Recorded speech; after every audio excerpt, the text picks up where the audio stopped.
Assalamualaikum warahmatullahi wabarakatuh. Alhamdulillahilladzi arsala rasulahu bil huda wa dinil haqq liyuzhirahu 'ala dini kullihi wa kafa billahi shahida. Wassalatu wassalamu ala asyrafil anbiya'i wal mursalin sayyidina Muhammadin wa ala alihi wa sahbihi ajma'in. Amma ba'd.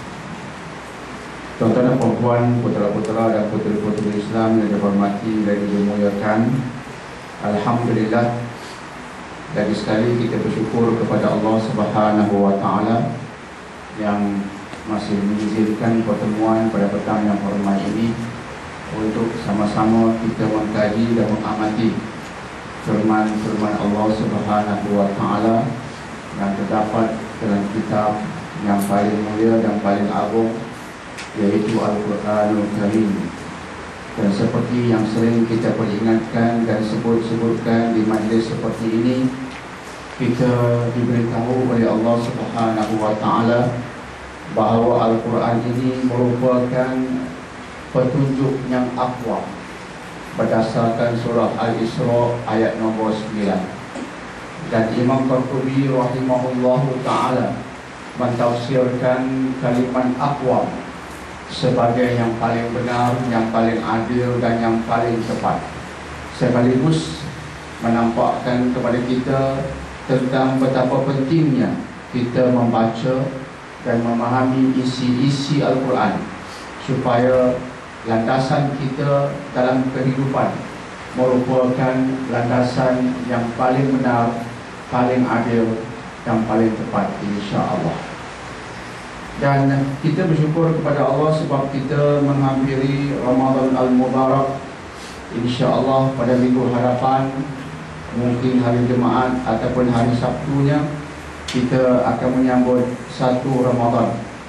Dan kita berdoa kepada Allah Subhanahu wa taala agar kita dipanjangkan umur untuk dapat menghidupkan Ramadan Al-Mubarak pada kali ini, insyaAllah. Dan terus kita masuki agenda kita pada petang ini, iaitu kita masih mengkaji surah Al-Hadid, surah nombor 57. Dan pada petang yang permai ini kita mulakan dari ayat nombor 16. A'udzu billahi minasyaitonir rajim. Alam ya'ni lil ladzina amanu an takhshi'a qulubuhum li dzikrillah wa ma nazala minal haqq wa la yakunu kal ladzina utul kitaba min qabl fatala 'alaihimul amad faqasat qulubuhum wa katsirun minhum fasiqun. Ya'lamu anna Allaha yuhyil arda ba'da mautiha qad bayyana lakumul ayati la'allakum ta'qilun. Innal musaddiqina wal musaddiqat wa aqradu Allaha qardan hasana yudha'afu lahum wa lahum ajrun karim. والذين آمنوا بالله ورسله أولئك هم الصديقون والشهداء عند ربهم لهم أجرهم ونورهم والذين كفروا وكذبوا بآياتنا أولئك أصحاب الجحيم. يعلموا أنما الحياة الدنيا لعب ولهو وزينة وتفاخر بينكم وتكاثر في الأموال والأولاد كمثل غيث أعجب الكفار نباته ثم يهيج فتراه مصفرا ثم يكون حطاما وفي الآخرة عذاب شديد ومغفرة من الله ورضوان wa mal hayatud dunya illa mata'ul ghurur. Sadaqallahul azim al-hadid, ayat 16 hingga ke ayat 20, yang bermaksud, belumkah sampai waktunya bagi mereka yang beriman untuk tunduk khusyuk hati mereka mengingati Allah, dan juga tunduk kepada kebenaran yang telah diturunkan kepada mereka. Dan janganlah mereka jadi seperti orang-orang sebelumnya yang telah diturunkan kepada mereka Alkitab. Kemudian berlalulah masa yang panjang, lalu hati mereka menjadi keras, dan kebanyakan di antara mereka merupakan orang-orang yang fasik. Ketahuilah bahawa sesungguhnya Allah menghidupkan bumi yang sudah mati. Sesungguhnya kami telah menjelaskan kepadamu tanda-tanda kebesaran kami, supaya kamu memikirkan tentangnya. Sesungguhnya orang-orang yang bersedekah, sama ada mereka itu lelaki ataupun perempuan, dan mereka meminjamkan kepada Allah satu pinjaman yang baik, nescaya akan dilipat gandakan pahala pembayarannya kepada mereka, dan bagi mereka pahala yang besar.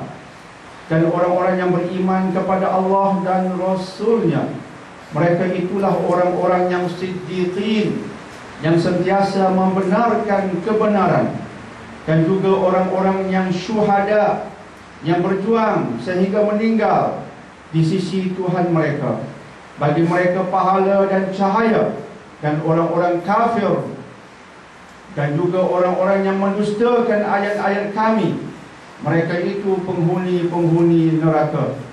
Ketahuilah, sesungguhnya kehidupan di dunia hanyalah permainan dan sesuatu yang melalaikan.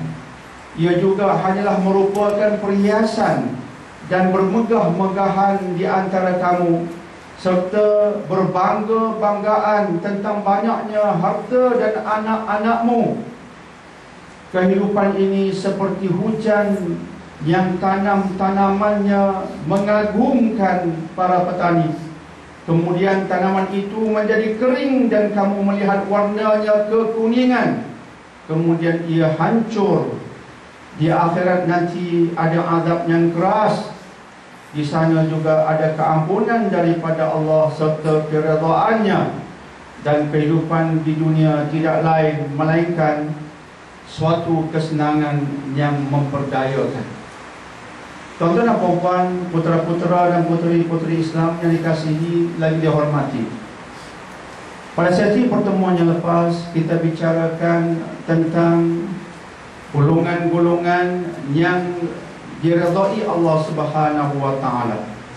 Allah mengatakan mereka itu merupakan mukminin dan mukminat, lelaki yang beriman dan wanita yang beriman.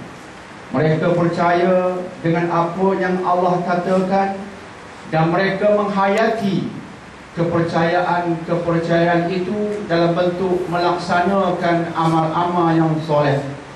Di hari kiamat, Allah mengatakan cahaya mereka akan menyinari mereka, dan juga menyinari apa yang di hadapan mereka, dan juga menyinari di sebelah kanan mereka.